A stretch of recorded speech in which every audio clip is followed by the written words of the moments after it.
The paradigm has shifted. The world is accelerating. The science fiction of yesterday is rapidly becoming the science fiction of right now. How do we withstand the tectonic shifts in the world around us? How does a society thrive when the world economy is undergoing constant disruption? How do we continue to learn when information is moving at the speed of light? There are places that are ahead of the curve, cities building the tools for tomorrow. We want to create innovations that have a real-world impact. One day, Singapore can be self-sustained in food production. You're looking at the development of Singapore 40 years ahead of time. This city could be a model for what's to come. This is the city of the future, Singapore.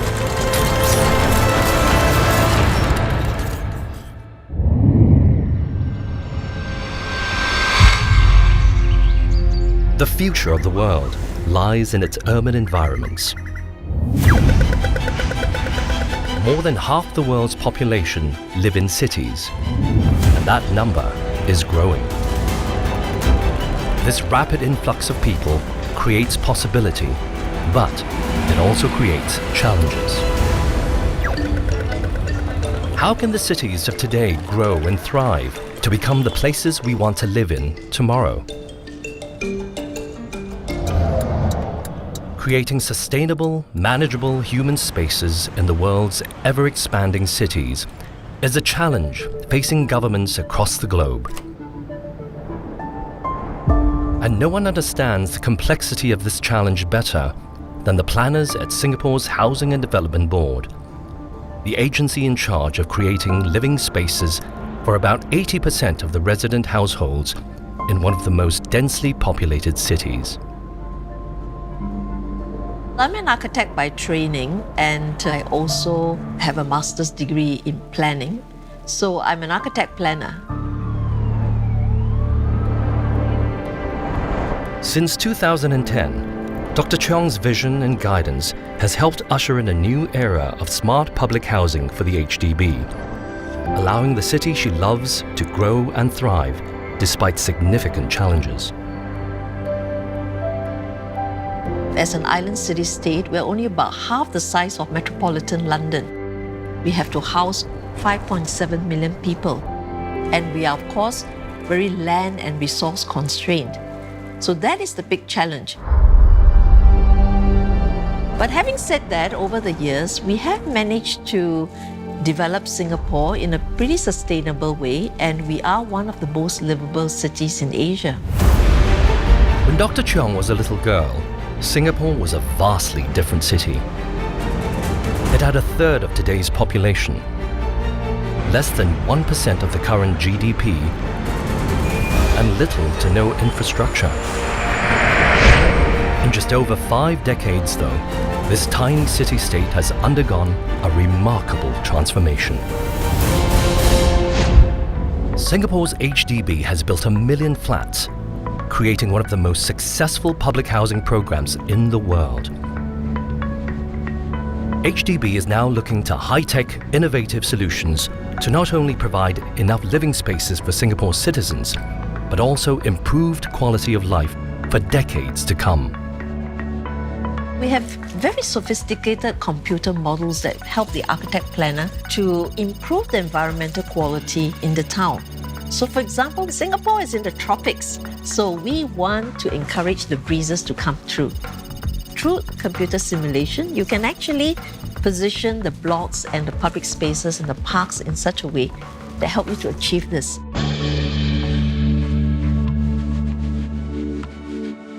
Singapore does very long-term comprehensive planning, and that is very important. You are looking at the development of Singapore 40 years ahead of time. And this is important because it ensures that we have sufficient land safeguarded to meet all our development needs. Singapore is planning decades ahead. such a land-scarce nation, the question is often not what to build, but where to build.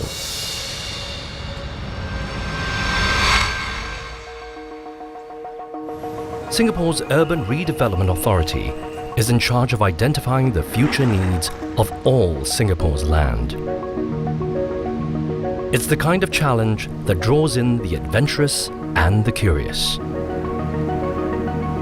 I'm very much an urban person. The city is close to my heart, and even more so having worked in detail on the plans over the last 20 over years. For Andrew and the URA, sometimes that work means creating land from nothing, a process known as land reclamation. Since independence in 1965, Singapore has used reclamation to increase its land mass by about 23%. One of the most striking examples of this, and perhaps a vision that cities across the world may adopt, is Singapore's Marina Bay, a vast engineering project that has been decades in the making. When I first started work with URA, Marina Bay was just a vacant tract of land. It was only maybe 10, 15 years ago that we actively started development of the area. Andrew was part of the team that drew up the plan for Marina Bay and translated it into reality.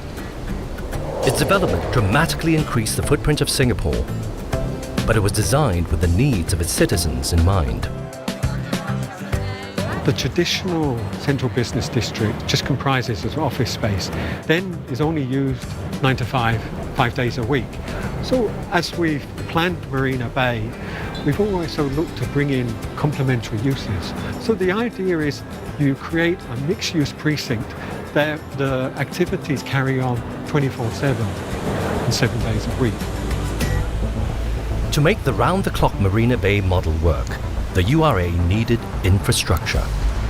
In land-scarce Singapore, that meant going underground, using precision-designed layers of essential services, including water and electrical tunnels, pedestrian and commercial spaces, transportation infrastructure like highways and subways, and even telecommunication superhighways.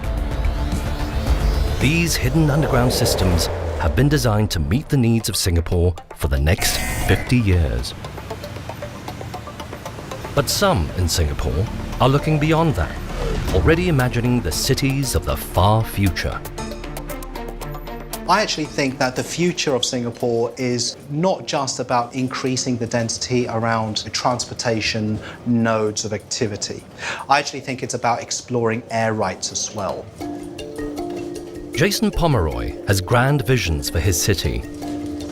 The award-winning architect of Singapore's first zero-carbon house, the Bee House, his designs are pushing the boundaries of how Singapore might look more than 50 years from now.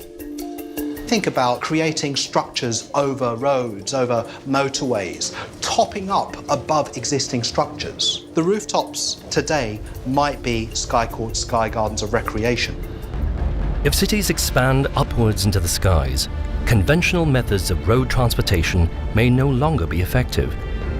Perhaps the future of urban transportation will play a major part in shaping the way we live. But then all of a sudden you're going to need to think about how to get people up there. You know, if you were to fast forward 50 years from now, we already see drone technology becoming so advanced. Why are we not sticking people into those drones? Again, a bit like Blade Runner. All of a sudden, your sky courts, your sky gardens, even your private terraces to your condo is actually a landing platform for your own personalized drone. Though the idea of us flying to work may be decades away, drone technology is advancing rapidly and could become integral to the evolution of transportation in the cities of tomorrow. In Singapore, the government has thrown its support behind an advanced program to test the limits of drone capabilities in the world's rapidly expanding urban environments. Yeah, we will release the drone. Skyways is Airbus's project that is exploring this urban air delivery domain, or basically cargo delivery with drones project.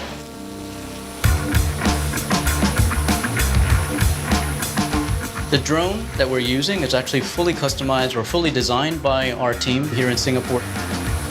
To ensure maximum safety in the air, the drones have multiple aerospace-grade navigation systems, so that if one system malfunctions, it can rely on others to fly to its destination.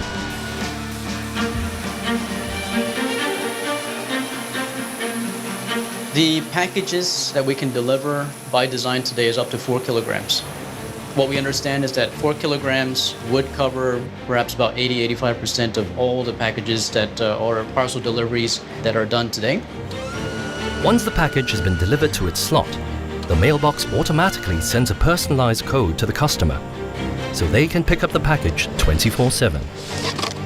And just like that, parcel comes back.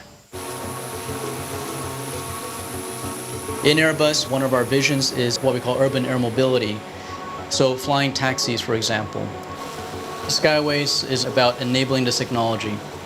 It's about looking and moving towards a future where we have then a flying transportation means in an urban setting.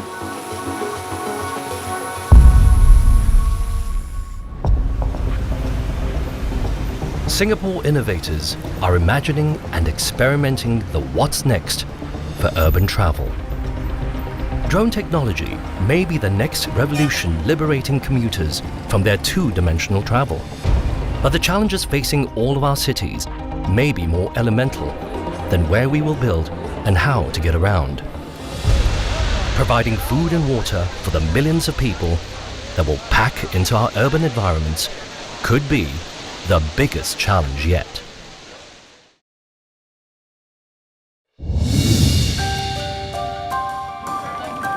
As urban populations rise, the world will face unprecedented challenges. How to house, transport, and most importantly, feed its people. In the future, as rural populations decrease, ensuring food stability will be key. In land-scarce Singapore, it's a challenge that is already being confronted. Right now, 93% of produce is imported into Singapore, and that's because there just simply isn't enough land to do farming practices. Benjamin Swan came to Singapore as an engineer on the Marina Bay Sands project. But having fallen in love with the city, he recognized a challenge and an opportunity to help the nation towards its goal of food sustainability.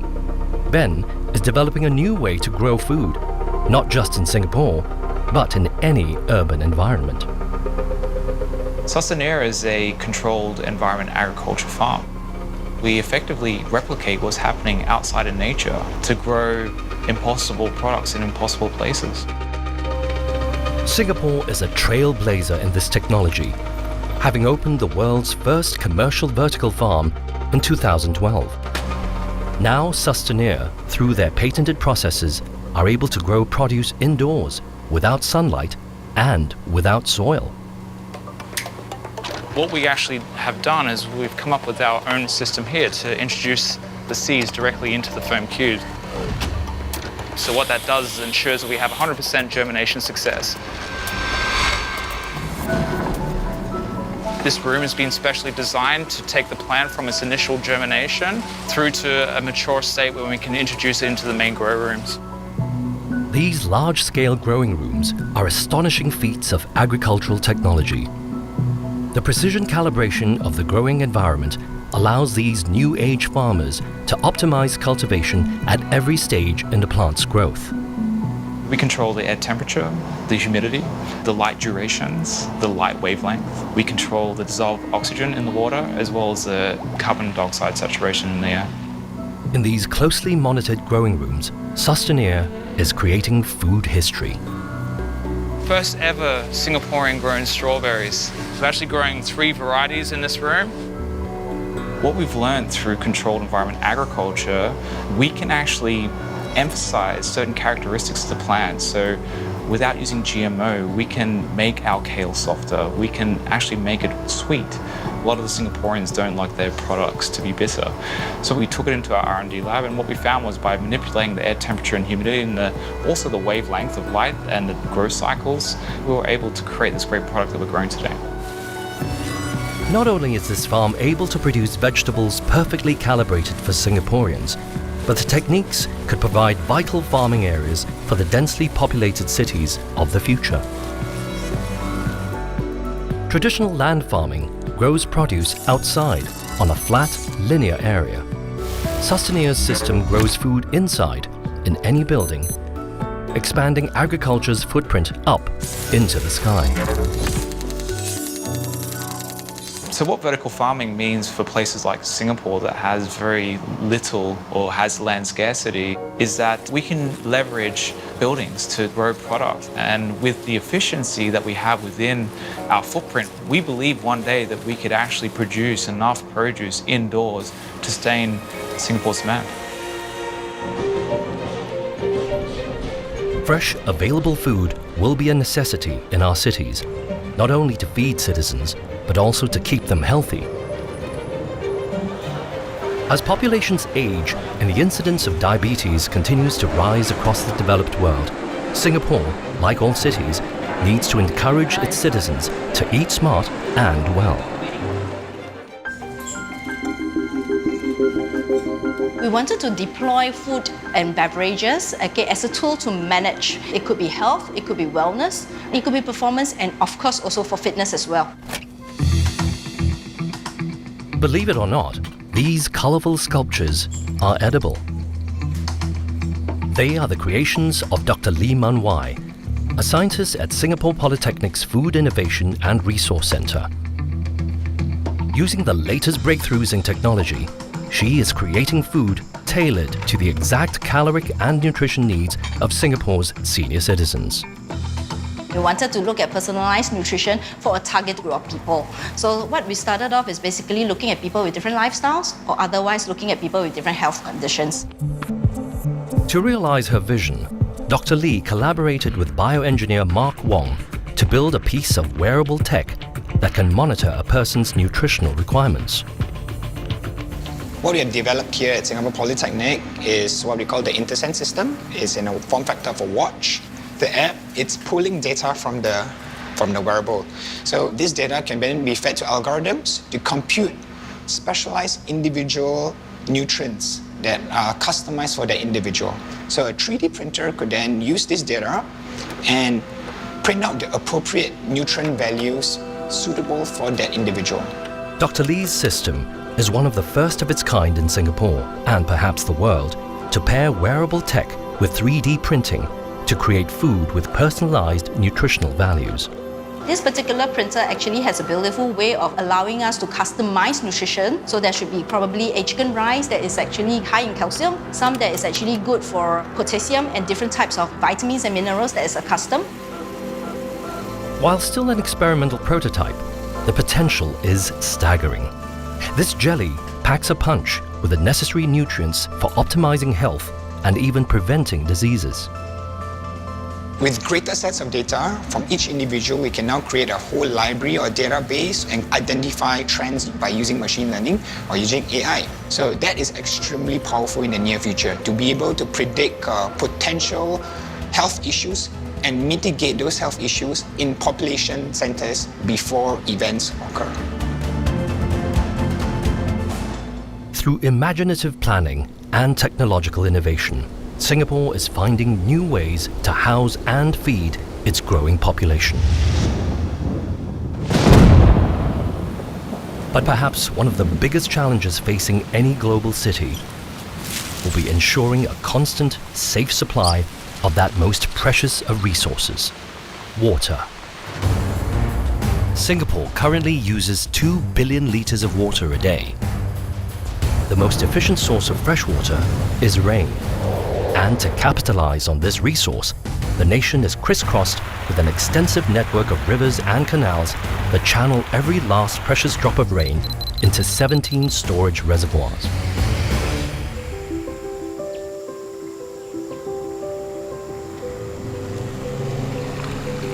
About 2/3 of Singapore is a water catchment area. That's about 400 plus square kilometers. So water that falls on a catchment area, it will find its way into our drains and canals, which are linked to one of our reservoirs. Singapore's catchment system is extensive and efficient. But to collect rainwater, you need land, and lots of it. Singapore is a small island, so we are limited in terms of the catchment area that we have. And also now with the changing weather patterns, the water coming from rain, it's a bit unpredictable.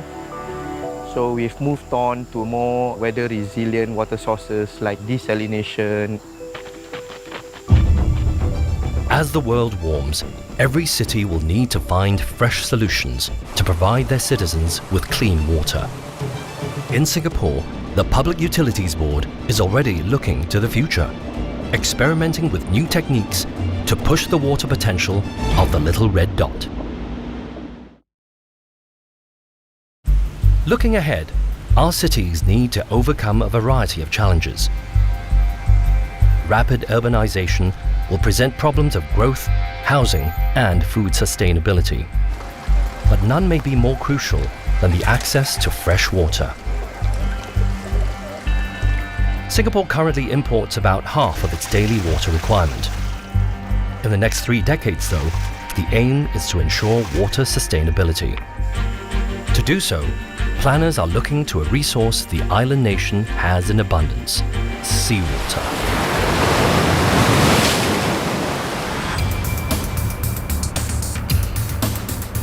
I always call this a new toy. Really, it's kind of a toy for us, but seriously, it's a plant that's designed with robustness, reliability.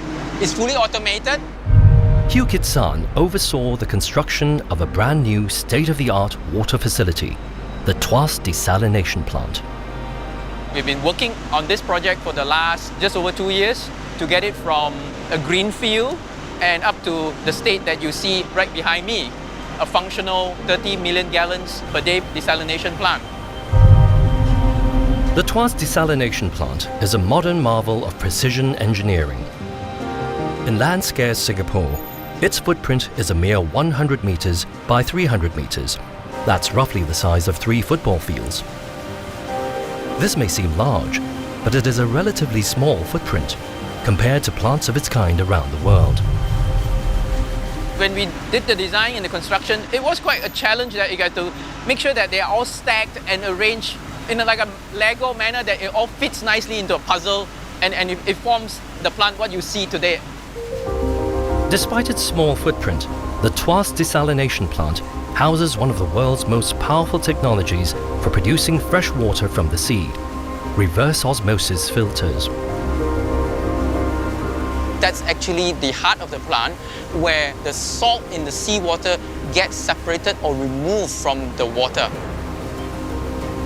The white tubes in there is the reverse osmosis membrane, where filtered water will be pushed through the membrane. This high-tech process is a key part of preparing Singapore for the future. But conventional water desalination is energy-intensive. The electricity you would need to desalinate enough water for just 1 day of Singapore's needs could power a Singaporean household for 1,000 years. To save energy and reduce the cost of water desalination, the PUB is now investing in new research. Evoqua is a company working on the desalination process of tomorrow. We are demonstrating our next ED technology for seawater desalination.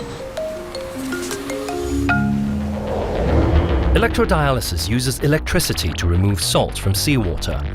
Pairs of electrodes are placed in a stream of salt water, with 1 positive electrode and 1 negative. The positively charged sodium ions are attracted to the negative electrode, and the negatively charged chlorine ions are attracted to the positive electrode. This concentrates the salt around the electrodes. The process is repeated until the water is salt-free.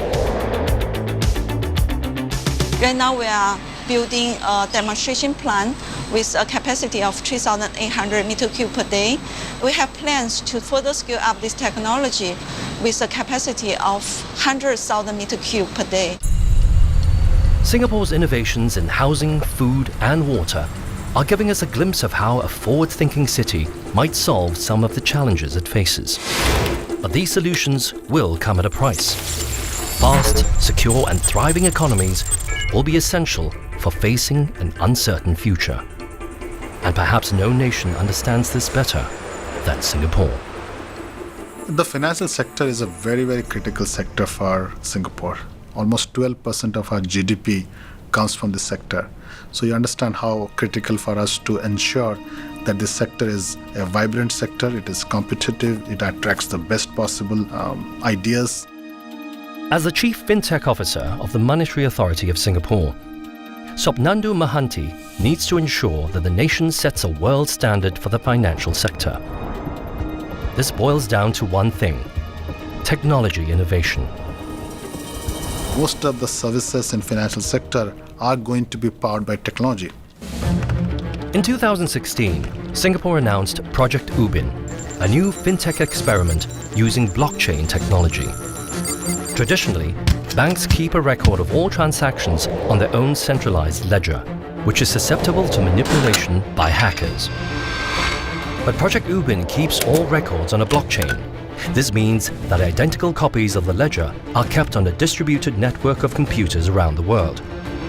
These computers check in with each other to ensure that their copy of the ledger is correct.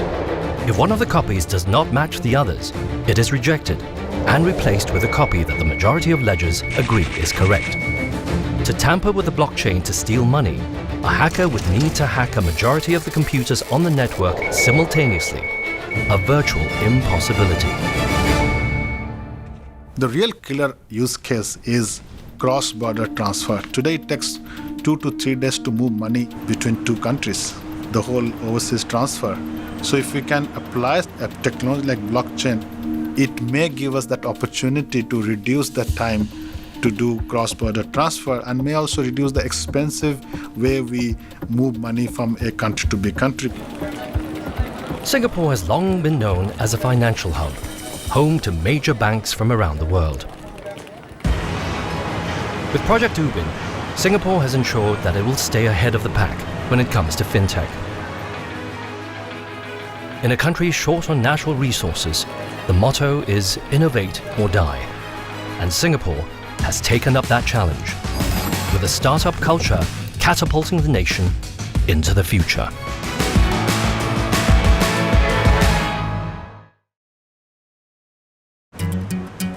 Ideas are one of the intangible resources that power cities. Singapore has capitalized on the nation's creative DNA to support and usher in a new wave of innovative companies. One of the biggest startup hubs is ST Engineering's tech incubator, InnoSparks. We are focused on solving some of the urban challenges, particularly solutions in smart cities as well as health tech. Medical technology is a $350 billion global industry, one that thrives on the latest ideas. Start alignment. Like Alan Go's revolutionary automated needle targeting system. With End system, we are able to automate the entire needle alignment process, making it very stress-free for the doctors. They can align the needle to the target at a fraction of the time. It is more accurate. More than just a surgical assistant, Alan's robot can actually help train the next generation of surgeons. Typically, for surgeons to be expert in terms of puncture, he has to puncture more than 150 times. But with such a device, which is smart, automated, junior surgeons probably just require about 40 to 50 puncture, and they could be an expert in the field of puncture. InnoSparks has also been key in developing life-saving technologies to solve global health problems. My name is Jerome. I'm the head of engineering at InnoSparks, and I'm also the lead engineer for AirPlus Smart Mask. So we actually started the project development in 2013 when Singapore was hit with severe haze. During the 2013 Southeast Asian haze crisis, large-scale wildfires blanketed the region in impenetrable smog, shattering all records and pollution indexes. Stores sold out of high-quality air filtration masks. Worse yet, parents were dismayed to learn that all masks on the market were built for adults. We actually went to do a 3D facial scanning of more than 850 children and adults.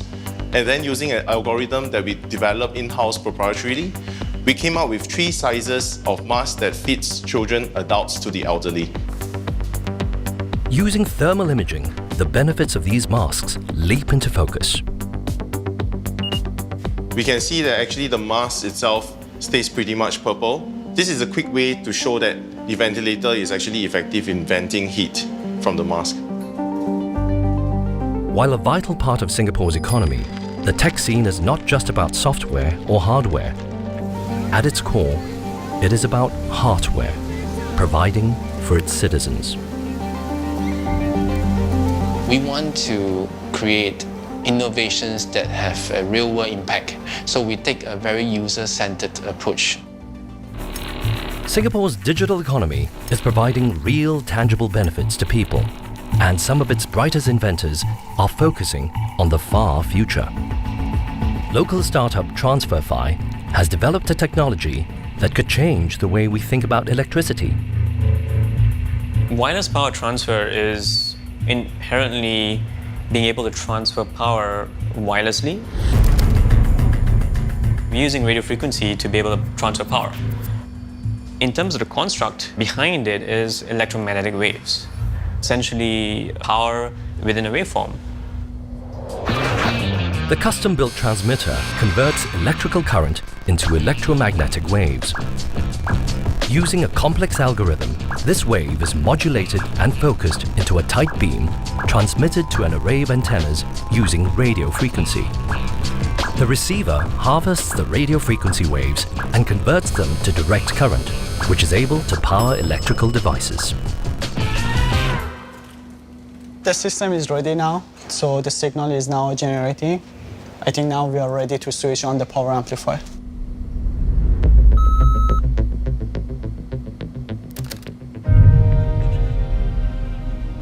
T5 logo there, it's on now. It switches on without any wires tethered to it, no batteries, nothing. It's all power through air. This simple demonstration gives a hint of the enormous potential of the system. As the technology is scaled up to further distances, it could revolutionize every industry that relies on electricity, creating the world's first long-range, safe and efficient wireless power networks. There's a lot of uses. I mean, it's ubiquitous technology. I mean, you can use wireless power transfer and distribution for almost anything, from consumer electronics to medical devices to offshore renewables to sensors, for automation. Singapore's digital startups are dreaming up ingenious new technology, proving that perhaps the greatest resource we'll need in the future is imagination.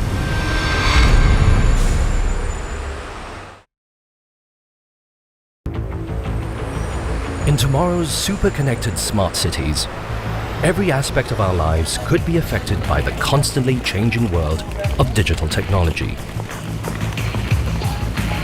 Preparing the next generation for this future is top of mind for most educators of today. In Singapore, that preparation starts early. Using tech tools to teach children the building blocks of a digital mindset, including the most basic skill needed for coding, sequential learning. Sequential learning, it seems easy for us adults, but it's actually not easy for them at all to know who comes first and who comes next. All right, children, we're going to go over there.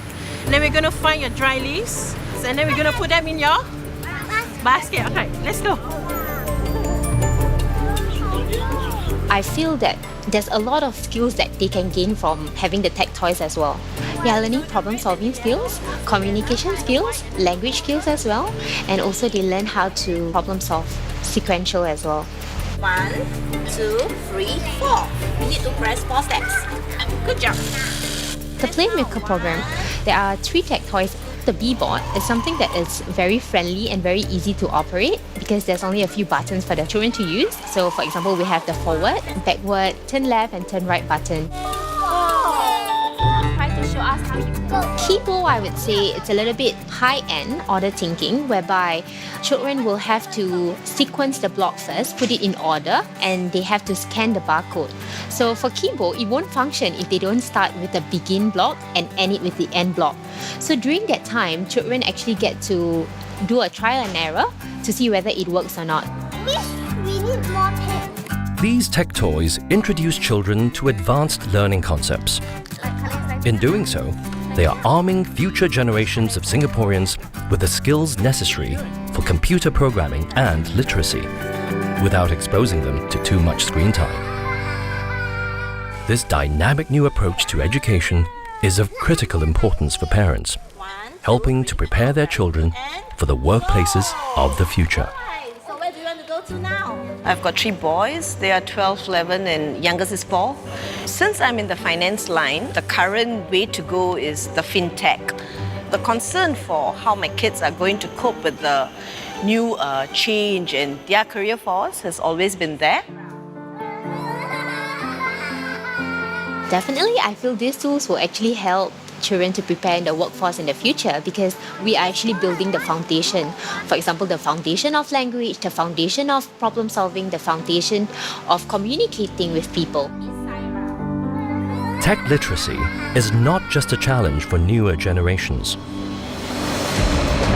As populations around the world age, the need to become digitally literate cuts across all age brackets.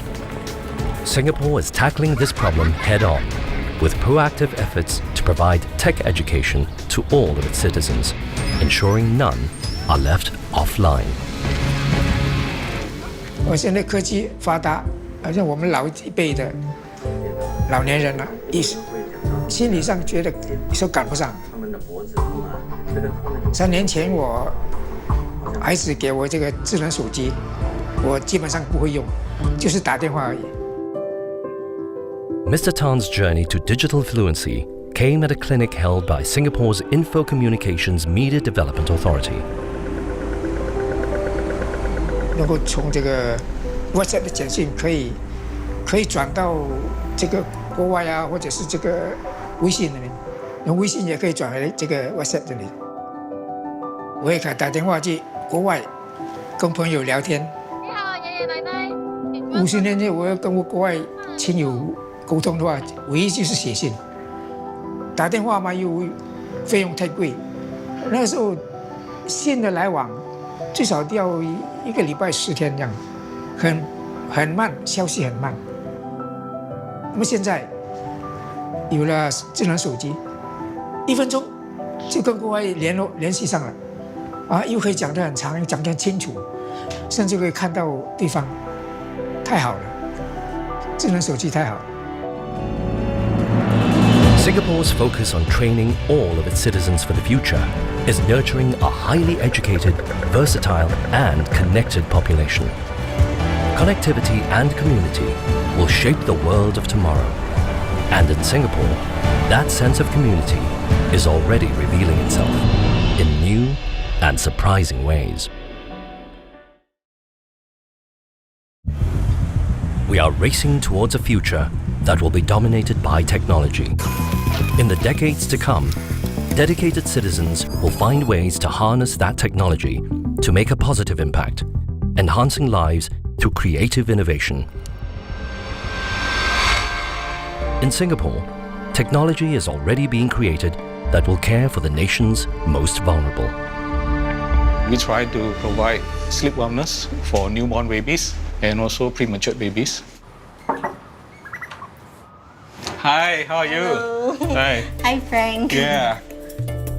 So what you do is that you actually put a baby on it, and after your baby sleep for about a minute, we can give you the breath count and know how well your baby is sleeping. When a baby sleep, they have a lot of periodic breathing. That means they breathe and then they stop, they breathe and they stop. Now this happened to 2% of the newborn baby, but it happened to 60% of premature babies. Periodic breathing dramatically reduces oxygen flow, which can have a detrimental effect on a baby's growth and even their cognitive development. The breath optic system uses fiber optic technology to help monitor this. For Frank, this project is personal. Actually, one of the driving force of us inventing this product was because 24 years ago, I had a premature son. At that point in time, I bought whatever that's available to try to monitor the baby. And actually for 1 month, me and my wife did not sleep in the same room because we took 12-hour shift to stare at the baby. So we took turns to look after my son for a while. So when we were able to use the optic fiber technology to create such a sensor, we really know what we want because I was in that position before. And your son is okay now, right? Oh, my son is perfect now. He's alive and kicking and well.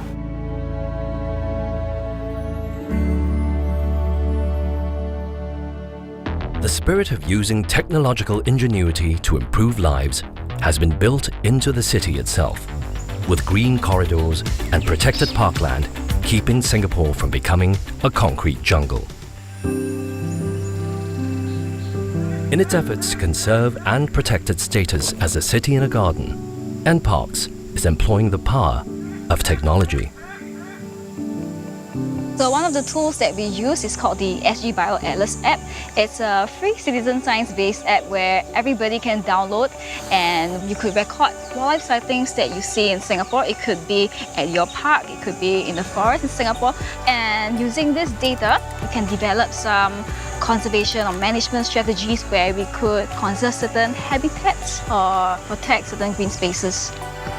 The app is empowering Singapore's citizens to play a meaningful role in the conservation and protection of the city's incredible biodiversity.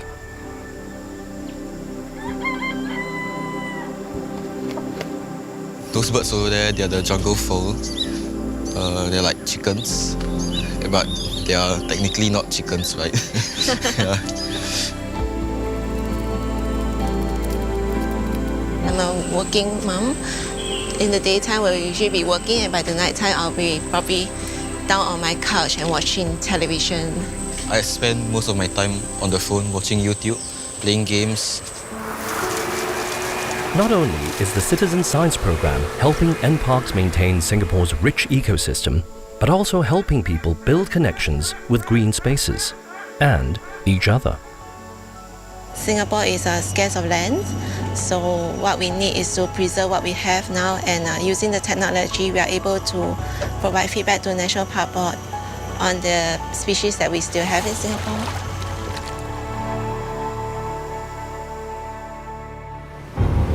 As the modern world rapidly marches towards urbanization, our future cities will face unprecedented pressures. Innovation and technological advancements will help bring profound change to how we live, how we work, and how we learn. In Singapore, that change is already underway. It feels like we are part of building and creating a Singapore that is vibrant, safe, and also sustainable for the people now and also for the future. If we can do it here in Singapore, we can literally do it anywhere in the world. And we are excited almost on an everyday basis. We are motivated by the fact that we actually can make a difference. I heard from one Nobel Prize winner, only a prepared mind can see opportunity. And we are using this opportunity by getting ourselves prepared. 50年后应该是这个高科技方面更发达，我也不能想象到将来是什么样的，前景一定光明。